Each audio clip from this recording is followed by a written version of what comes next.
Hello guys, welcome to this session on Sir Philip Sidney. So if you are new here, welcome. This is my channel Literature Unlocked. If you find my videos helpful, please subscribe to my channel and like the videos. And if you are the old ones, welcome back to this session. So we'll start with Sir Philip Sidney. So I'll give a brief overview of what we are going to cover in this session so you know what you're getting into. So the first thing is we'll cover his brief biographical background of the writer. All right. So we know what kind of a person he was and what was his role in that society. And his major works are Astrophel and Stella, A Defence of Poesie or An Apology for Poetry and Arcadia. तो इनको हम थोड़ा cover करेंगे इसमें. Obviously आपको खुद भी थोड़ा रिसर्च करके खुद भी पढ़ना पड़ेगा. It's not like कि I'll cover A to Z in everything. थोड़ा ये अप्रोच भी लेके रखिए टू सेल्फ स्टडी, खुद भी पढ़ना चाहिए. सो ऐसा नहीं है कि किसी के आप नोट्स पे डिपेंड रहें. So please keep in mind and make this a habit कि जो भी आप किसी की भी क्लास में पढ़ते हैं, चाहे मेरी हो चाहे किसी की भी हो, always make sure to Google such stuff ताकि आप खुद भी पढ़ें, क्योंकि आपको खुद भी नई इन्फॉर्मेशन मिल सकती है. You never know. Alright, so खुद भी इनको पढ़ना आप गूगल करके. But I will cover a lot of things in this session which are very important. शायद आपको हर क्लास में ना मिले. And in the last I will also cover extra information relevant for exam जिसपे क्वेश्चंस बन सकते हैं. So please just stick with me. So we'll start. So Philip Sidney was born in 1554 and he died in 1586.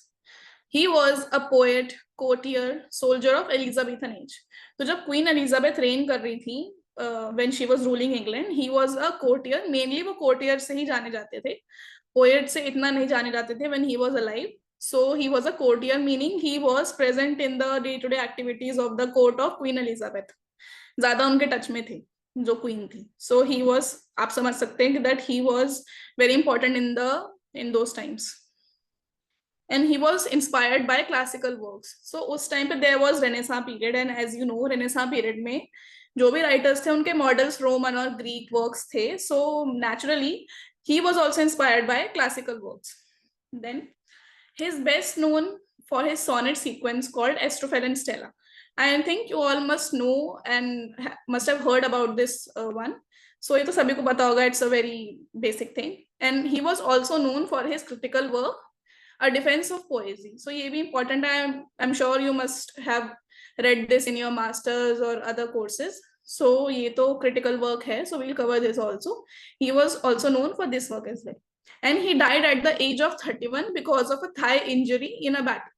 So what happened? He went to Netherlands to fight in a battle, and उस time पे उनके thigh पे injury हो गई थी.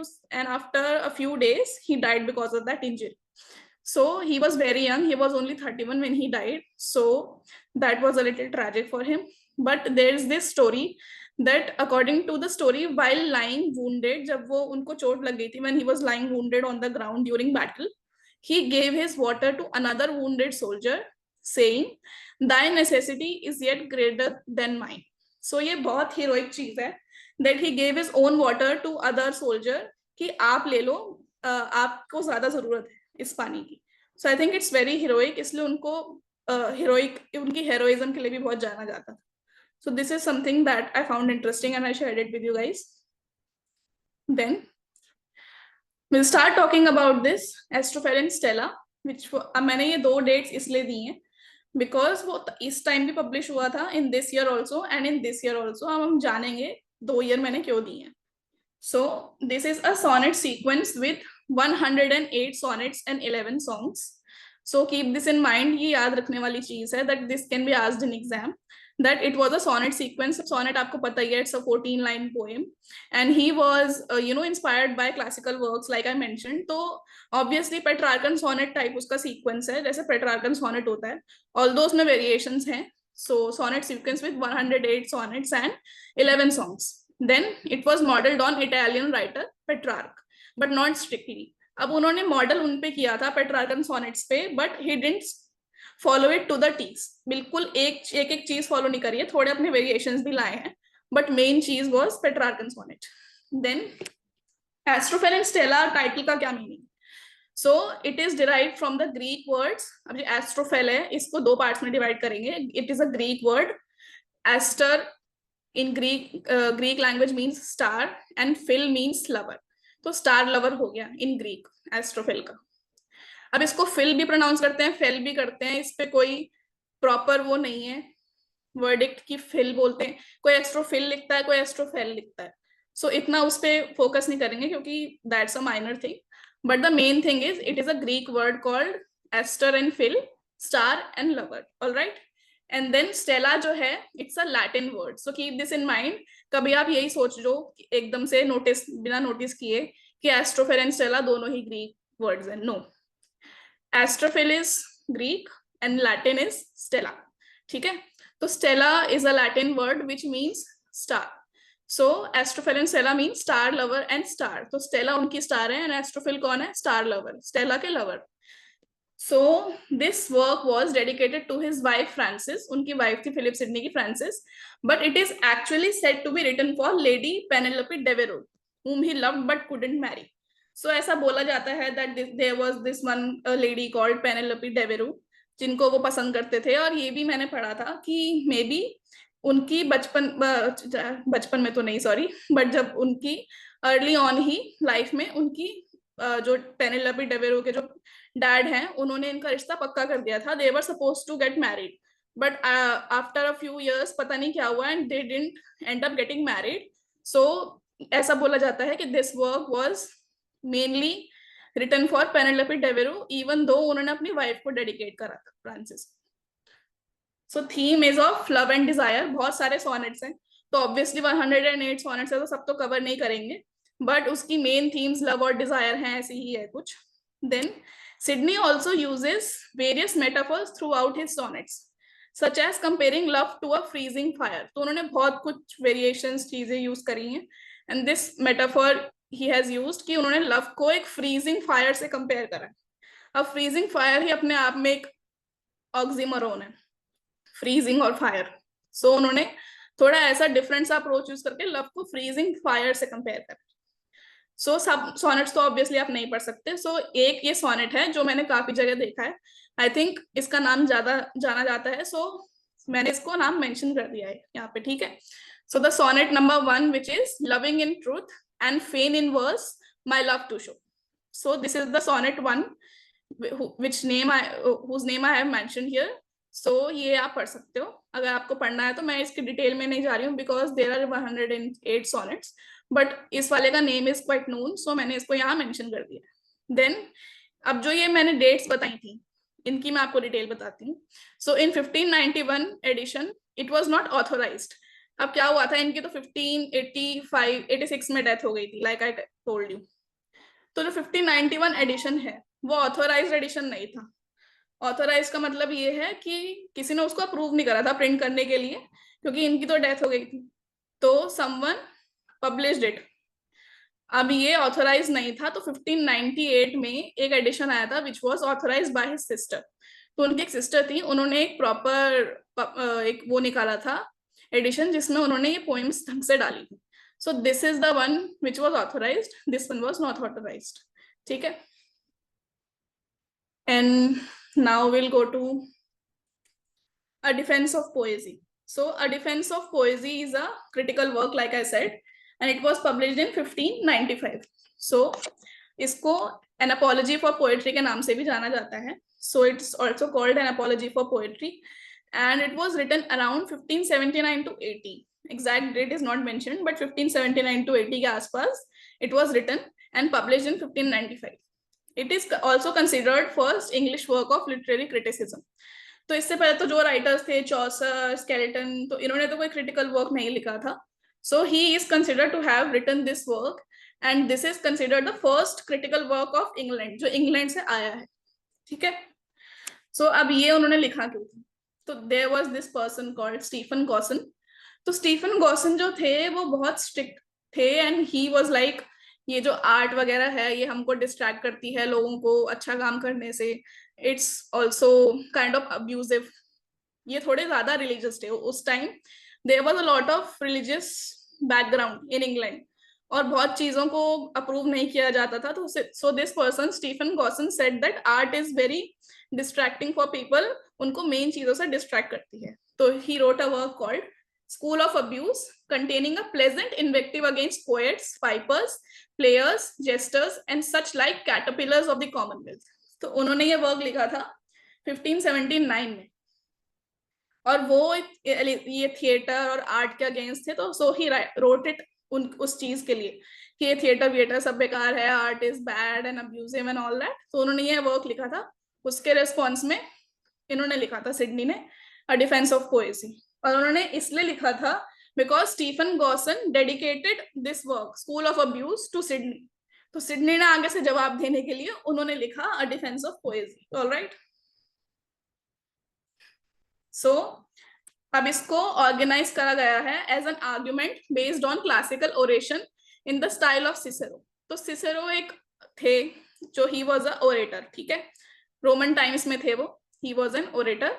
तो उन्होंने classical oration में जो आर्ग्यूमेंट होता है डिबेट टाइप, उस काइंड ऑफ फैशन में लिखा है अ डिफेंस ऑफ पोएजी को। तो he talks about, Sydney talks about three kinds of poetry. he said there's one kind which is religious, which is about God and divine power। एक होती है philosophical, जिसमें philosophers they talk about their theories and abstract ideas। और एक imaginative होती है which is written by right poets to teach and delight। अब उस टाइम ये था ना कि art abuses and distracts people, तो उन्होंने कहा right poets लिखते हैं teach और delight करने के लिए।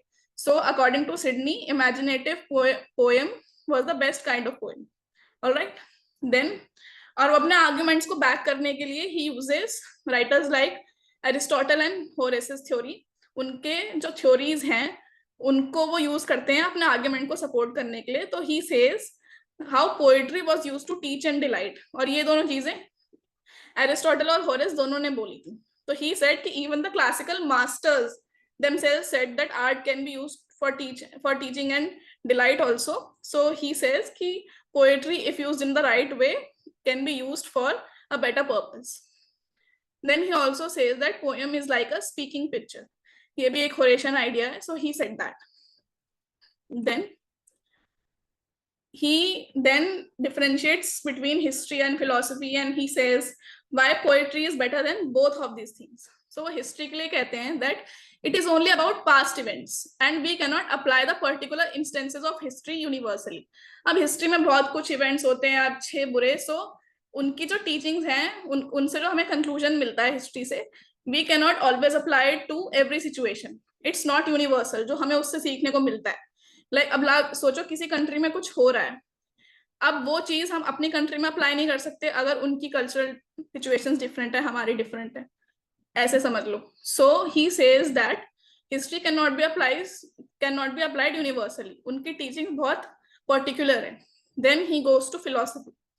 He says it is told in very abstract terms and has a moralizing tone, speaking to only people who are learned enough to understand। अब वो ये कहते हैं फिलोसफी तो बहुत ऊंची वाली चीज हो गई, बहुत ऐसी हाई और बहुत ही हैवी वर्ड्स में बोला जाता है, तो people who have the mental capacity to understand it can only understand it। तो ये बहुत ज्यादा ही हैवी चीज हो गई। सो फिलोसफी भी हर चीज पर अप्लाई नहीं हो सकती। सो पोएट्री को कैसे डिफेंड करते हैं चीजों से? He says poetry teaches and delights, like I mentioned। Then he supports the theory with examples। अब वो कहते हैं पोएट्री से हम जो भी सीखते हैं we can apply it to our own situation as well। अब मान लो कोई पोएट्री लव के बारे में है, लॉस के बारे में है, चाहे वो राइटर ने अपने ओन लाइफ के किसी इवेंट के बारे में लिखी हो। if someone who is suffering from loss, if he or she reads that kind of poem, loss वाली, so वो अपनी लाइफ में भी अप्लाई कर सकते हैं ना। so उसकी जो थ्योरी है वो यूनिवर्सल है। तो वो ये एग्जाम्पल देते हैं। देन वो कहते हैं the poet not only shows and tells, जैसे हिस्ट्री शो करती है और फिलोसोफर्स टेल करते हैं लोगों को। He says poet not only shows and tells what virtue is but also turns that gnosis means knowledge into practice performance. तो वो जो चीज बताते हैं he turns, the poet turns knowledge into performance. तो वो ये कहते हैं कि जो हम नॉलेज दे रहे हैं उससे शायद कुछ सीख के कोई अपनी लाइफ में अप्लाई भी करे। तो वो इस चीज के लिए कह रहे हैं। तो these two words gnosis and praxis are Greek words, remember that। Then he says by ideal characters poet drives readers to virtuous action, which according to Sidney is poetry's purpose. अब तो वो कहते हैं कि जैसे मान लो किसी ने कोई मोटिवेशनल पोएम लिखी, अब मान लो किसी को मोटिवेशन की जरूरत है and he comes across that poem and he और शी रीड्स इट, तो उनको बूस्ट मिलेगा मोटिवेशन का and then they will apply that motivation in life in actions. तो according to Sidney he said that poets तो सबसे ज्यादा better है because they motivate people to do something, वो उनको पुश करते हैं and then it turns into action. So Sidney के लिए वो मेन चीज थी that poetry's purpose is to drive readers to virtuous action. Then he said that even Roman और ग्रीक टाइम में पोएट्स की बहुत वैल्यू थी. रोमन्स उनको प्रॉफिट या सीयर के बराबर समझते थे जो फ्यूचर देख सकते थे.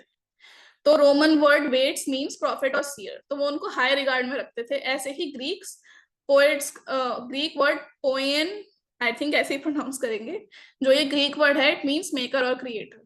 तो what he is trying to say with these points is that even Greeks and Romans used to keep poets in high regard. So इसका मतलब there is a divine nature of poetry. Then he also, उनका एक point और था कि he places epic or heroic poetry at the top. According to him, this was the best kind of poetry.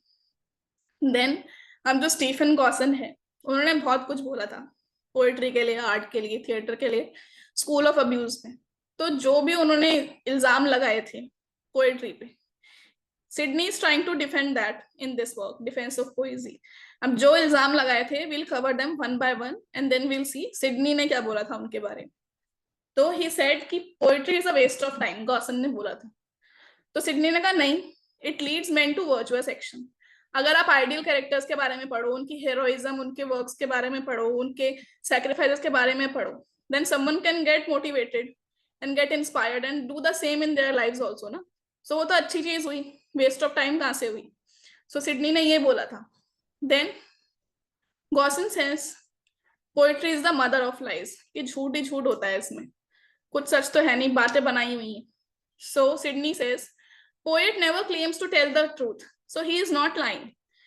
So Sidney says कि poet ने कब बोला that he is saying everything, मतलब ट्रूथ है, सब कुछ सही है, ऐसा कुछ तो नहीं बोला ना.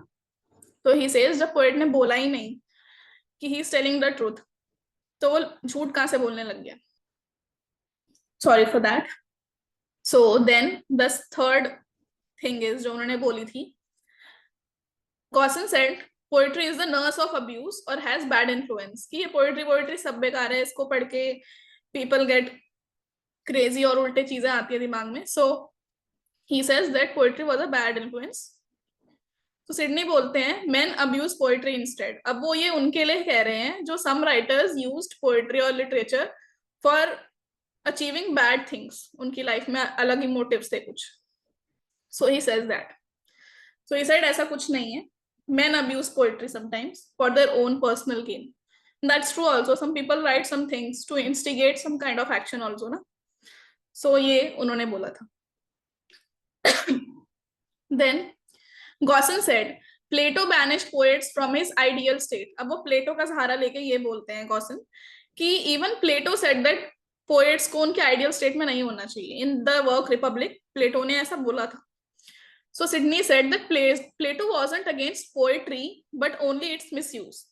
तो उन्होंने ये कहा था कि Plato was not against every poet और पोएट्री, उन्होंने कहा था he was against misuse of poetry. ठीक है. So these are the 4 points that Sydney covered in his work. Also, Sidney was against mixing of tragedy and comedy. So naturally, since his models were classical models और उसमें tragic comedy ऐसा कुछ नहीं होता था, mixing नहीं होती थी tragedy और comedy की. So he was also against mixing of both of these things. So ये चीज एक point था. Then he supported the use of Aristotle's unities. अब एरिस्टोटल ने एक unities दी थी plays के लिए, theater के लिए. तो he said कि time, place और action तीनों unities follow होनी चाहिए for a wholesome play. तो सिडनी ऑल्सो सेड कि हाँ ये है, और उन्होंने इस आर्ग्यूमेंट को सपोर्ट करा था कि ये होना चाहिए आइडियल प्ले में, सारी यूनिटीज फॉलो होनी चाहिए. Then we come to the final work that we are covering. It's called Arcadia. Arcadia was published in 1593. And it's also called the countess of Pembroke's Arcadia. अब इसको countess of Pembroke's Arcadia इसलिए भी बोलते हैं because his sister who was the countess of Pembroke, she published it under her own, मतलब उन्होंने उसको edit वेडिट करके और जैसे भी उसको अरेंज करना था, she published his works, so उन्होंने उसको रीनेम कर दिया था and then she renamed it the countess of Pembroke's Arcadia, ऐसे पब्लिश हुआ था, but we usually commonly know it as Arcadia. It is a pastoral romance in prose. 5 books or acts. तो 5 books या acts समझ लो उसमें divided है. It's written in prose और divided by verse eclogues. So pastoral romance क्या होता है? Pastoral means set in the countryside, shepherds, farms type में. तो उस टाइम एक ये बहुत आइडियलाइज नोशन था एलिजाबेथन टाइम में कि जो ये फार्म लाइफ होती है, शेपर्ड्स की लाइफ होती है, it is very corrupt, it is very sorry not corrupt, जैसे सिटी लाइफ उस टाइम थी, it was corrupt and all, so they thought कि जो फार्म लाइफ है, आइडियल लाइफ है, इट इज नॉट करप्ट और ये अनटच्ड है सारे इविल से, सो उन्होंने इस चीज को, इस नोशन को रोमांटिसाइज करा था, तो उन्होंने इस तरीके से लिखा है इसको, it is a pastoral romance. मतलब इसमें जो वो हैं characters, they are like shepherds, presented as shepherds, and the work is divided by verse eclogues. तो eclogues are short poetry, थोड़े shepherd वाले ही concept में, these are poetries. eclogues वही होती हैं, pastoral poetry समझ लो, मतलब उसमें कैरेक्टर्स, जो भी चीज मेंशन होती है वो कंट्री साइड का बैकग्राउंड होता है, and then there are shepherds, so it is divided by verse eclogues. Then he wrote his work, तो उन्होंने ये जो वर्क लिखा था सिडनी ने, he dedicated this to his sister Mary Herbert who was the countess of Pembroke, तो उन्होंने अपनी सिस्टर के लिए लिखा था। तो अब इस वर्क को 2 पार्ट्स में डिवाइड करा गया है, मतलब क्रिटिक्स ने आगे जब रीड करा था सिडनी का work, they divided it into 2 parts, old Arcadia and new Arcadia.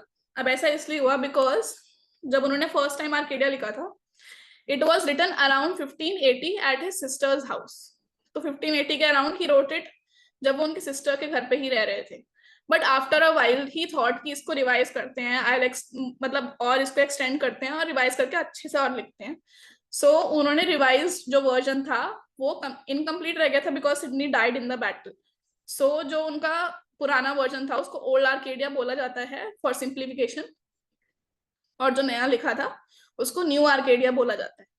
तो अब जब क्या हुआ था, व्हेन सिडनी डाइड, तो जो his sister compiled parts of old and new Arcadia and published it as the Countess of Pembroke's Arcadia. तो उन्होंने इन दोनों को यूज करके, थोड़ा मिक्स करके, दोनों को मिक्स करके उन्होंने एक वर्क पब्लिश किया which was called the Countess of Pembroke's Arcadia. तो ऐसे ये वर्क आया था। अब एक चीज ये है कि आर्केडिया तो बहुत बड़ा वर्क है because it's divided into 5 books, पूरा तो हम स्टोरी अब नहीं पढ़ सकेंगे। I just would like to say कि आप इंटरनेट पे जाइए, Google it and read about it, ठीक है, on your own read about it, और आपको और अच्छे से समझ में आएगा जब आप खुद पढ़ोगे। But here I have a small summary overview type है एक, ताकि आपको थोड़ा आइडिया मिल जाए वर्क किस बारे में है, so I would like to read it, ठीक है, और आप अपने आप भी Google it and read the summary.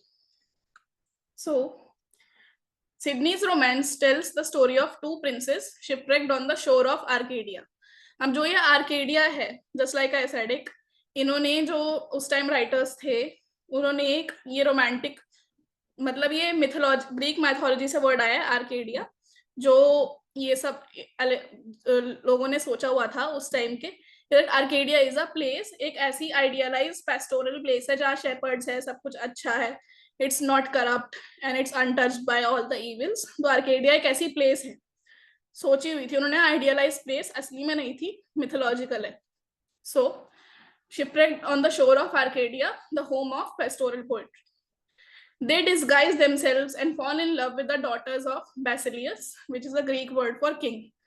तो वो डिस्गाइज करते हैं अपने आप को, and they fall in love with daughters of Basilius, who has withdrawn to live with shepherds in order to avoid the oracle's prophecy. अब एक कुछ प्रोफेसी थी, एक कुछ चीज किसी ने उनको बताई थी कि उनके साथ कुछ बुरा होगा, so in order to escape कि वो बुरा ना हो, दिस किंग, वो अपना जहाँ पे रहते थे वहां से तो छोड़ के चले गए थे, he was living with shepherds, ताकि ये जो चीज होने वाली थी, अनहोनी घटना होने वाली थी, वो ना हो। So to avoid it, he was living with shepherds.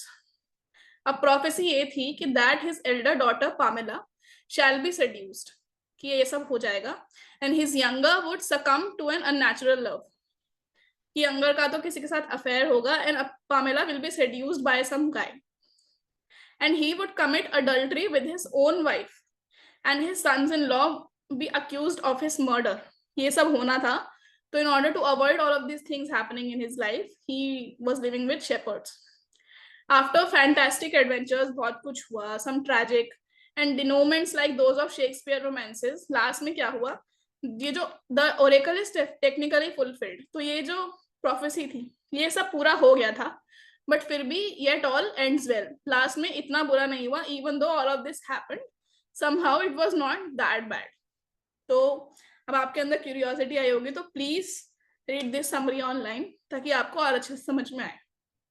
Alright, अब ये माइनर वर्क्स हैं. सो माइनर वर्क्स भी पढ़ लेते हैं. कभी एग्जाम में पूछ लिया, मेजर तो एवरीवन नोज, माइनर भी पता होने चाहिए. अब अगर पूछ लिया तो you won't be able to know कि क्या किसका वर्क है ये. तो यू शुड ऑलवेज, अगर डिटेल में भी ना पढ़ो, at least know the title of that work, so you have that in mind. So the minor works were The Lady of May. It is a masque written and performed for Queen Elizabeth in 1578 or 1579. तो जो mask होता है, it is kind of a play जो mostly ये जो Kings और queen's होते थे इन्हीं के लिए it was used to be written. वो writers used to write and then perform it in front of kings और क्वींस. तो for queen Elizabeth it was written the lady of May. Then ये एक साम्स थे. Sam's are biblical hymns, जैसे भजन type होते हैं Hinduism में, ऐसे ही इसमें क्रिश्चियनिटी में साम्स होते हैं. It's like hymns. तो सिडनी ने साम्स लिखे थे. These English translations of the Psalms were completed in 1599 by Philip Sidney's sister Mary. तो naturally Sidney died early, तो जो ये translation थी, she completed it in 1599. Mary Herbert. Now, important points for exam. Like I promised you, I'll share all of these. Questions इनसे बन सकते हैं because they are really important from net exam point of view and gate point of view. All right. So keep these in mind. So अब जैसे Sydney ने एस्ट्रोफेल and Stella लिखा था sonnet sequence, तो जो उनके फ्रेंड थे एडमंड स्पेंसर, उसी टाइम पे जब when Sidney died in the battle, so Spencer wrote Astrophel, a pastoral elegy upon the death of the most noble and valorous knight, Sir Philip Sidney, because Sidney died very early, very young in the battle. So Spencer ने उनके लिए ये elegy लिखी थी Astrophel. Then Spencer ने he also dedicated the shepherd's calendar to him in 1579. तो Spencer wrote one work called the shepherd's calendar which was dedicated to Sidney. और मैं आपको एक और चीज बताऊंगी जिससे आपको ये पॉइंट याद रहेंगे, क्योंकि डेट्स वाले समटाइम्स इतना याद नहीं रहता because there are a lot of dates NET के लिए पढ़ने के लिए. सो गॉसन ने भी एक वर्क लिखा था, है ना, the School of Abuse, which was also dedicated to him. Sidney को डेडिकेट करा था गॉसन ने. तो अब आप ऐसे याद कर सकते हैं कि जो स्पेंसर ने लिखा था वर्क द शेपर्ड्स कैलेंडर और गॉसन ने लिखा था the School of abuse, both were dedicated in 1579. Alright, तो ऐसे आपको दोनों चीजें याद रहेंगी और आपको ईयर भी याद रहेगा कि 1579 में both of these works were dedicated to Sidney. Then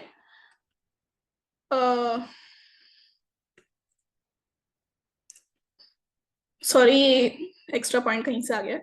So Sidney refused to publish his works during his lifetime. All were published after his death. तो अब क्या हुआ था, सिडनी ने अपने लाइफ में वो कोर्टियर और नोबल मैन के नाम से जाने जाते थे for mostly for court activities. तो जो सिडनी थे ही डिडंट लाइक कि उनके पब्लिश हो वर्क्स उन्हीं के लाइफ टाइम में, इसलिए उनके वर्क्स उनकी डेथ के बाद पब्लिश हुए थे. तो Sidney refuse to publish his works during his life time, इसलिए डेथ के बाद वो पब्लिश हुए थे, क्योंकि he didn't want to be known mostly for his literary works. Then जो विलियम शेक्सपियर थे, he borrowed from Arcadia for the Gloucester subplot of King Lear. तो William Shakespeare was inspired by Arcadia और उन्होंने जो ग्लाउस्टर subplot था King Lear का, उन्होंने वो यहाँ से लिया था आर्केडिया से. And traces of the works influence may also be found in Hamlet and the Winter's Tale. अब जो ये दोनों प्लेस थे, शेक्सपियर के हैमलेट और द विंटर्स टेल, इनमें भी कुछ ट्रेसेस हैं आर्केडिया के, कुछ इंस्पिरेशन है, ठीक है। सो ये इंपॉर्टेंट पॉइंट्स है। And then this point is according to John Milton in Iconoclast. अब एक जॉन मिल्टन का वर्क है आइकोनोक्लास, तो वो उसमें कहते हैं कि Charles one coated lines from the book. अब चार्ल्स वन कौन थे? ही वॉज मोनार्क जिनको बीहेड कर दिया गया था, उनका सर काट दिया गया था। So when he was about to be beheaded, जब उनको बीहेड करने वाले थे, तो उन्होंने एक एक्सर्प्ट है आर्केडिया का which is called Pamela's prayer. तो उन्होंने इसकी जो लाइंस थी पामेलास प्रेयर की आर्केडिया की, he repeated those lines when he was about to be beheaded. तो Charles one quoted lines from the book an excerpt termed Pamela's prayer from a prayer of the heroine Pamela as he mounted the scaffold to be executed. तो जब उनको behead करने वाले थे, execute करने वाले थे, he read this prayer called Pamela's prayer. Then अब ये एक नॉवेलिस्ट थे सैमुअल रिचर्डसन, इनकी एक नॉवल थी Pamela, as you all must know it's very famous. So he named it after Pamela in Arcadia. So this is also really important. ये Pamela book का नाम था और कैरेक्टर का नाम था. This was inspired by Pamela in Arcadia, which was written by Sidney. Then अब ये बहुत इंपॉर्टेंट चीज है which you won't find in many places. ये जो पॉइंट्स हैं हर जगह आपको नहीं मिलेंगे. So title of Dickens novel Great Expectations, सबने सुन रखा है, is derived from sonnet number 21 from Astrophel and Stella. अभी आपका होमवर्क है, आपको क्या करना है, सोनेट नंबर 21 पढ़ना है। अब एज यू नो इतनी कोई लंबी चीज नहीं है, sonnets are small only 14 lines के। मैंने जानबूझ क्या मेंशन नहीं किया है, so that you guys go on the internet and search for it. अब ये जो ग्रेट एक्सपेक्टेशंस टाइटल है इस सोनेट में से लिया गया है, तो आपको क्या करना है, सोनेट नंबर 21 जाके देखना है on Google, read it and then you will find how Dickens titled his book Great Expectations from this sonnet. आपको ये वर्ड मिलेगा उस सोनेट में। So your homework is to do this. और जो भी ये चीज करते हैं please mention it in the comments कि आपने ये ढूंढ लिया था, और अगर आपने ये चीज ढूंढ ली है तो in the comments please mention the name of that sonnet. Sonnet का टाइटल होता है ना, जैसे सोनेट नंबर 1 का टाइटल था, ऐसे सोनेट नंबर 21 का भी एक टाइटल होगा। अगर आपने वो पढ़ लिया है, ग्रेट एक्सपेक्टेशंस टाइटल ढूंढ लिया है उसमें से, तो please in the comments mention the name of the sonnet number 21. All right, so thank you. यहाँ पे हमने सब complete कर लिया है. I have mentioned a lot of important points of his major works and even mentioned his minor works कि आपको पता रहे even if it comes in exams. All right, और important points जो मैंने mention करे हैं I'm sure आपको हर जगह नहीं मिलेंगे, फ्री में तो नहीं मिलेंगे बिल्कुल भी. So please read. अगर आपको दोबारा पढ़ना है इसके बारे में, सिडनी के बारे में, he is new to you and even if he is not new to you, please go through this video again, आपको और अच्छे से समझ में आएगा। एंड जो मैंने आपको होमवर्क वाली चीज बोली है वो तो आप जरूर पढ़िएगा, समरीज वगैरह और sonnet number 21। And if you want me to make a video on PYQs जो सिडनी से आए थे, तो please mention it in the comments as well. I'll make a video on his PYQs also. So for now, thank you, and I'll meet you with another video soon. So